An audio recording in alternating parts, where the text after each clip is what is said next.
अस्सलाम वालेकुम स्टूडेंट्स, मैं आपको नमपाई के नेक्स्ट लेक्चर में वेलकम करती हूँ। आज के इस लेक्चर में हम चैप्टर नंबर 6 कंटिन्यू करेंगे और इसका लास्ट टॉपिक है नन एंड परसेंटाइल्स। इसको कंप्लीट करेंगे। ओके, सो स्टार्ट करते हैं। जी, सबसे पहले हम देख लेते हैं नन क्या होता है। सो sometimes data has gaps, a weather sensor stops working, a student misses a test, survey question is left blank। ठीक है, समटाइम आपके पास ऐसी सिचुएशन आती है कि किसी भी सिनेरियो में आप कोई स्पेसिफिक वैल्यू स्टोर नहीं कर पाए। लेट्स सपोज जैसे किसी दिन आपको वेदर सेंसर ने सही से काम नहीं किया और उस दिन का रिकॉर्ड आप स्टोर नहीं कर पाए। किसी दिन किसी स्टूडेंट ने टेस्ट मिस कर दिया, ठीक है, और उस टेस्ट के मार्क्स स्टोर नहीं हो पाए, ठीक है। और सर्वे कंडक्ट हो रहा था, किसी सर्वे में कोई क्वेश्चन जो है वो स्टोर नहीं हो पाया। Okay, so in numpy a missing value is written as none. It simply means we don't know this number. So numpy में इन missing values को नन से रिप्रेजेंट किया जाता है, जो कि रिप्रेजेंट करता है कि हमें ये नंबर नहीं पता। जैसे ये नीचे आपके सामने कह रहे हैं, ठीक है, ये बेसिकली इसमें हमने किसी पर्सन के डिफरेंट डेज के स्टेप्स ट्रैक किए हैं। ओके, किसी स्टेप ट्रैकिंग ऐप को यूज करते हुए। सो उसमें मंडे के स्टेप स्टोर हो गए, ट्यूसडे के हो गए, बट आप देख सकते हैं कि वेडनेसडे को उस दिन हमारी ऐप सही से वर्क नहीं कर पाई, तो उसने उस जगह पे नन स्टोर कर दिया, ठीक है। अब बेसिकली नन के साथ प्रॉब्लम क्या है अगर नन वैल्यू स्टोर हो जाती है। इसमें होता क्या है, जब आपके पास किसी भी एरे में नन वैल्यू स्टोर हो गई है और अब आप इन वैल्यूज का एवरेज कैलकुलेट करना चाहते हैं, ठीक है, मीन फंक्शन यूज करके। जब आप मीन फंक्शन यूज करते हैं और एवरेज कैलकुलेट करते हैं, तो आपके पास रिजल्ट में नन ही आता है, ठीक है। लेट्स सपोज आपके सामने ये एरे है, मैंने मीन फंक्शन यूज किया और मैंने इसकी एवरेज कैलकुलेट की, तो आपके पास रिजल्ट जो आया वो नन आया। अब इस सिचुएशन से बचने के लिए हमें क्या करना होगा।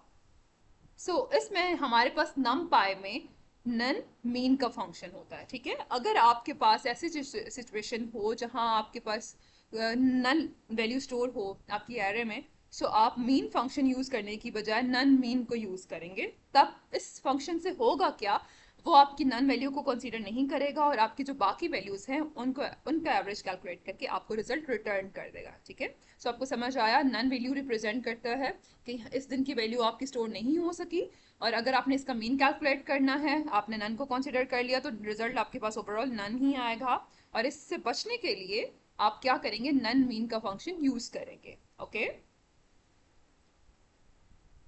जी, आगे मूव करते हैं। आप देख सकते हैं यहाँ पे हमारे पास एक एग्जाम्पल है और मैं इस कोड को पहले रन करती हूँ। इसको मैंने रन किया, आप देखें हमने एक एरे ली है और एरे में हमारे पास एक वैल्यू नन है। ओके, नन वैल्यू को स्टोर हम कैसे करते हैं, np.none के थ्रू। ओके, और अब मैंने अगर इसका मैं मीन फंक्शन यूज करके इसका मीन फाइंड करूंगी, तो आप देखें मुझे इसने मीन फंक्शन ने नन रिजल्ट रिटर्न किया, ठीक है। तो मैंने क्या किया, np.none मीन का फंक्शन यूज किया और उसकी पैरेंथेसिस में एज अ आर्ग्यूमेंट अपनी एरे को पास किया है, ठीक है। आपने ऐसे करना है और इसने उसकी वजह से क्या होगा, आपके पास ये रिजल्ट आएगा 818166.666, ठीक है। इससे क्या होगा, बेसिकली इसने ये नन वाली वैल्यू को इग्नोर किया है और बाकी सारी वैल्यूज को कैलकुलेट करके उसका मीन रिटर्न किया है, ठीक है। यकीनन आपको नन का कॉन्सेप्ट समझ आ गया होगा और नन मीन का कॉन्सेप्ट समझ आ गया होगा, ठीक है। सो आगे चलते हैं।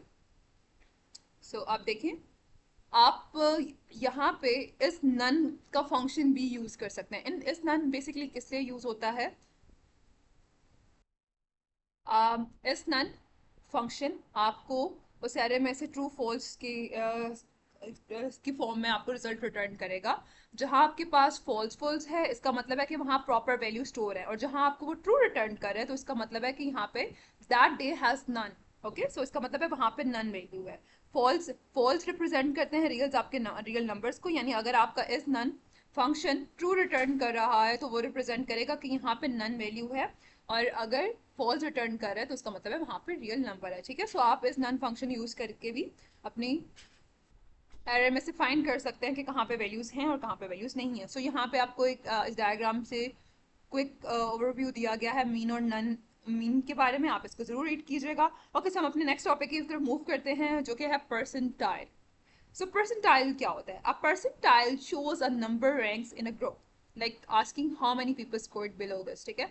अच्छा, आपने समटाइम्स कोई टेस्ट वगैरह दिया होगा, उस पर एक तो परसेंटेज होती है, एक परसेंटाइल होता है। परसेंटाइल रिप्रेजेंट करता है कि आपने कितने लोगों से बेहतर परफॉर्म किया। अगर आपका परसेंटाइल जो है वो 90% है, तो उसका मतलब है कि आप 90% लोगों से बेहतर है, ठीक है, आपने 90% बेहतर परफॉर्म किया। अगर 50% है तो उसका मतलब है आप 50% जो है वो लोगों से बेहतर आपने परफॉर्म किया है, ठीक है। सो परसेंटाइल बेसिकली बता रहा होता है कि आपने कितना बेहतर जो है वो स्कोर किया है दूसरों के मुकाबले में। सो आप देख सकते हैं यहाँ आपके सामने एक टेबल से रिप्रेजेंट किया गया है, यहाँ पे आपके पास डिफरेंट पर्सन के स्कोर्स हैं, ओके।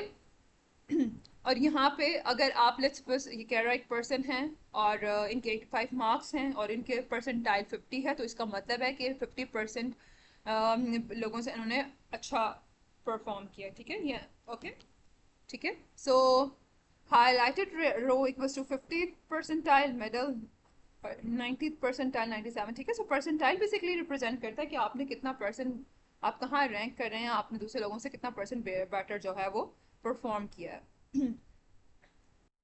ओके, सो आगे मूव करते हैं, एक रियल लाइफ एग्जांपल से परसेंटाइल को जाने की कोशिश करते हैं। ओके, सो पहले हम इस कोड को रन करते हैं। ओके, ओके, सो आपने यहाँ पे परसेंटाइल फाइंड करना था।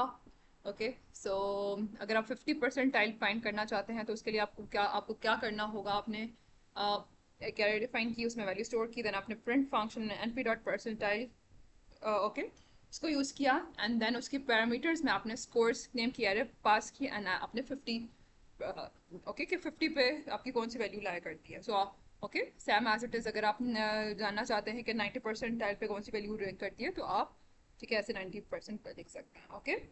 सो ये था हमारे पास परसेंटाइल। आगे मूव करते हैं।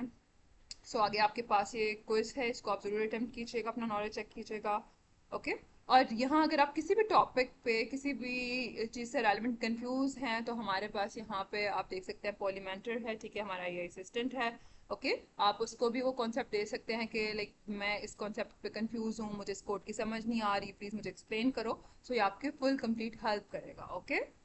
सो आप इसको भी मस्ट ट्राई कीजिएगा जी। आगे हम चैलेंज की तरफ मूव करते हैं। सो चैलेंज में क्या है, हमें एक एरे गिवन है, ओके, और इसका हमें एन नन मीन फाइंड करना है। सो इस कोड को कंप्लीट कर लेते हैं जल्दी से। ओके, सो यहाँ पे डाटा नेम की एरे डिफाइन थी और उसके बीच में वो वैल्यू स्टोर हैं, और हमने एनपी की हेल्प से नन मीन का फंक्शन कॉल किया और उसमें एज अ आर्ग्यूमेंट अपना डाटा वेरिएबल पास किया। अब हम इसको रन करके देखते हैं कि क्या हमने कोड ठीक किया है या नहीं। Run and submit.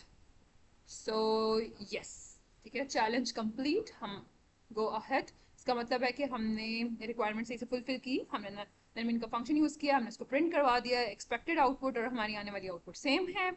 सो यकीनन आपको आज का ये टॉपिक क्लियर हो गया होगा। आपको किसी भी किस्म की कंफ्यूजन है तो आप हमसे पूछ सकते हैं कमेंट में, या फिर आप हमारे इस पॉलीमेंटर से भी पूछ सकते हैं, या आपको कंप्लीट गाइड करेगा, ओके। सो नेक्स्ट लेक्चर में आपसे मिलते हैं, तब तक के लिए अल्लाह हाफ़िज़।